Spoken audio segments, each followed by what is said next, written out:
બીડી કે સિગરેટ પીવાથી ફક્ત કેન્સર થાય એવું નથી. સૌથી પહેલાં જો આપણે ચર્ચા કરીએ તો કોઈપણ પ્રકારે તમાકુનું વ્યસન આપણે કરીએ, એટલે કે ધૂમ્રપાનવાળું વ્યસન કરીએ, તો સૌથી પહેલાં જે છે એ આપણા ફેફસા પર અસર થાય છે. ફેફસાની અંદર ક્રોનિક ઓબ્સ્ટ્રક્ટિવ પલ્મોનરી ડિઝીઝ જેવું એક નામ છે જે થતું હોય છે, જેનાથી શ્વાસ લેવામાં તકલીફ થતી હોય છે, જોડે અસ્થમાનો રિસ્ક વધતો હોય છે અને આપણને વારે ઘડીએ શરદી ખાંસી થાય, ક્યાં તો લંગના બીજા ઇન્ફેક્શન પણ થઈ શકતા હોય છે. એ પછી આવે છે કે હાર્ટ એટેક થવાની સંભાવના ખૂબ વધી જતી હોય છે કોઈ પણ તમાકુના ઉપયોગથી. એના પછી જે વારો આવે છે એ છે કેન્સરનો આવે છે. હવે જે આપનો જે સવાલ હતો કે જો ફિલ્ટર હોય તો એની અંદર એની અસર ઓછી થશે, એવું કશું જ નથી હોતું. 1 સિગરેટ, 2 સિગરેટ કે 10 સિગરેટ, સિગરેટ હશે કે બીડી હશે, કોઈ પણ વસ્તુ લેવાથી એનું નુકસાન એટલું જ થશે.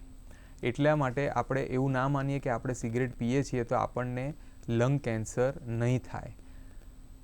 ઘણા બધા વિકસિત દેશો છે જ્યાં લંગ કેન્સર સૌથી વધારે જોવા મળે છે. વિકસિત દેશોમાં તો બીડી મળવાની નથી, તે છતાં પણ ત્યાં લંગ કેન્સર નંબર 1 કેન્સર છે. આપણા દેશ કરતાં પણ વધારે નંબર ઓફ કેસીસ ત્યાં જોવા મળે છે. એટલે કોઈ પણ પ્રકારે બીડી કે સિગરેટ આપણા માટે સારી નથી. એ ફિલ્ટરવાળી હોય કે ફિલ્ટર વગરની હોય, આપણે એનાથી દૂર રહેવું જોઈએ.